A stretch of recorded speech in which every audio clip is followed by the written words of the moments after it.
Have you ever looked for left chest logo placement and seen online that it's like 3 to 5 inches wide and 6 to 9 inches down? Have you ever wondered what that meant? There's never really been a clear answer, but today we're actually going to break that down. First, we'll break down those measurements, then we'll mark a couple of shirts, and then we'll go over some tools that'll help make it more easy and consistent.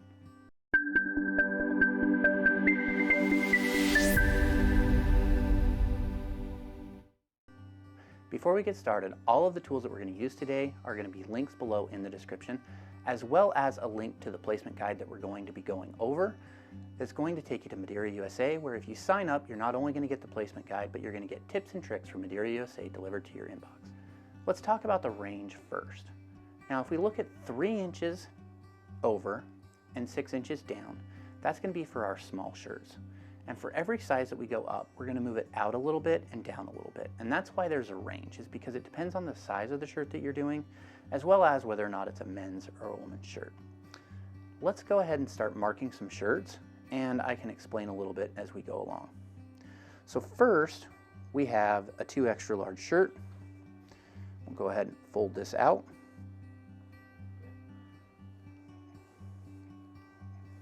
And I'm going to grab just some regular masking tape, and I've got a Madeira Ruler here, and I'm going to take a little bit of the tape and we're going to use this to mark where we're going to go. So we're going to go off the high point of the seam,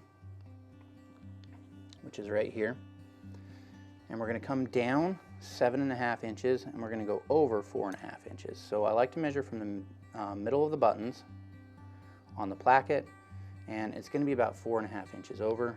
So I'll just lay my tape right here, and I can go ahead and mark that 4.5 inches. And then here I'm going to come down at 6, and then we're going to add 1.5 inches. So we're going to end up right about there, and then I can just move again and mark over here 4.5 right there. And that's where my logo is going to go.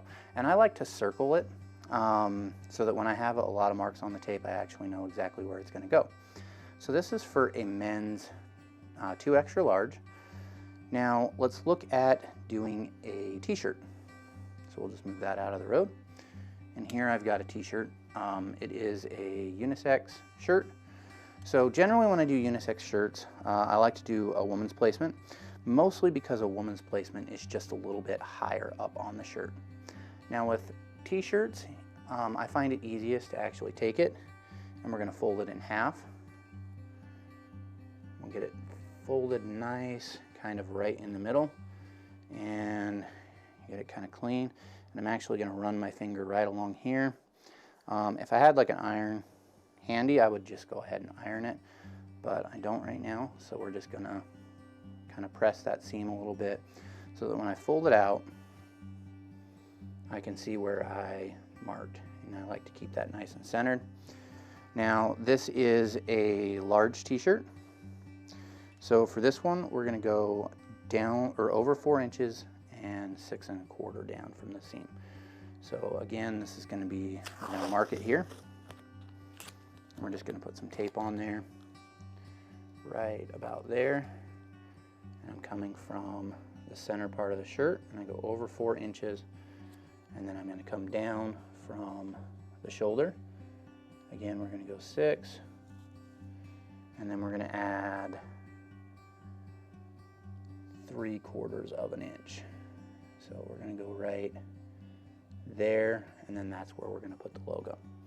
So as you can see, the size shifted over and up a little bit because we went down inside. So that's how we would do a men's shirt with a placket and a t-shirt without a placket. Now we have one more shirt that we can do here, and this is a woman's shirt, and it's an extra small. And so this is going to be on the smaller range because it is a smaller shirt. So we'll just go ahead and pull that. We'll bring that up. Now this one has kind of a weird seam that comes along here, so we're actually going to go off the high point of the shoulder. And for this one, it's going to be 3 1/4 by 6. And again, These measurements can be found in the placement chart that's available in the links below. You can click on that link, sign up, and it'll get emailed to you. And I'm just kind of eyeballing where that goes. You can see here I can come down 6 inches. Let's turn it around so that it's in inches. And I'll go right there, and then 3 1/4 from the center of the placket to right there. And where those two lines intersect is where that logo is going to go. Okay?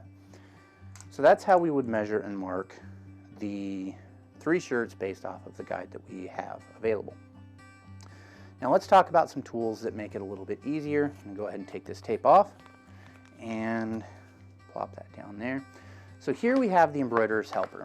Now this helper is designed to line up to the top button, and it gives you the measurements here that you can come down and you can actually mark. So it actually says right here, place the top left corner in the middle of the top button.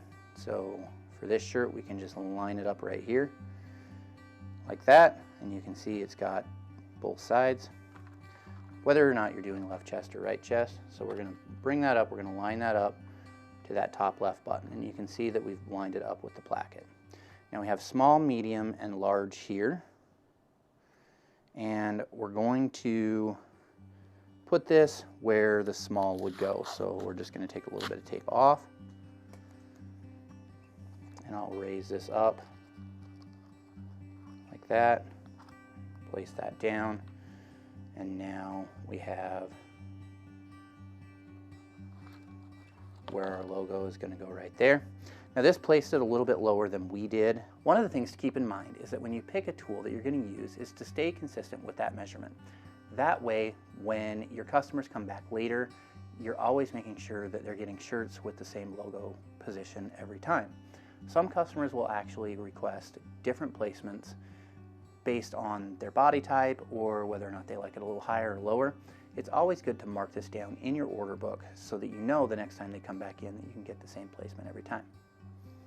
So this is the embroiderer's helper, and it helps you with, again, t-shirts as well as shirts with plackets, and we have the link for this available down below. Now the other tool that we have here is the Creative Notions Embroidery Placement Ruler. This is fairly similar to what we were doing before. It's got a ruler on this side and a ruler on this side, and your placement mark down here. Let's go ahead and we're going to remove this piece of tape, and we'll grab another piece of tape. So this one differentiates again between ladies and men's sizes, and you can simply take your shirt and lay it out here, and we're going to go to the ladies small on this one, and you can see here that we've got our ladies small. We're going to line that up with the placket there, as well as the high point of the shoulder right there. And so we have our 2 measurements. I'm going to slip this under here and place it down. I'm going to make sure I'm still on that high point of that shoulder, and I'm there as well. And then we just simply mark here in the corner, and I like to make a little cross like that and then circle it. So now we have that shirt marked there, and you can see with these tools it makes it a lot faster than measuring one direction and measuring the other. It just adds to a little bit of the speed of being able to do this. Now the final tool that we're going to go over is going to be the Hoopmaster System, and I will go ahead and grab that and bring it over, and we'll hoop a shirt based off of its measurements. Okay, so now we have our Mighty Hoop Station, and I've set this up for the 2 extra large here, and there's a couple of different ways you can do this. If you're using a measure and mark system, you can actually measure and mark, and then you can pick on the grid here. There's a set of numbers you can see over here where this system actually snaps down onto, and you can center your hoop where your mark is, and then you can designate where you have it, and you can consistently and repeatedly hoop that position every time. Now I've got a bottom hoop in here, and I'm just going to throw a piece of stabilizer in here because I'm just going to hoop it as we go. Let me grab my hoop, and I've got our 2 extra large shirt again, and we're going to pull this over the top like so. Now I like to line up the shoulders, and again you can see that we have our center placket here, our center line where we want our placket to line up to, and then we have our hoop here on the left side. So I'm going to make sure that it's all lined up square.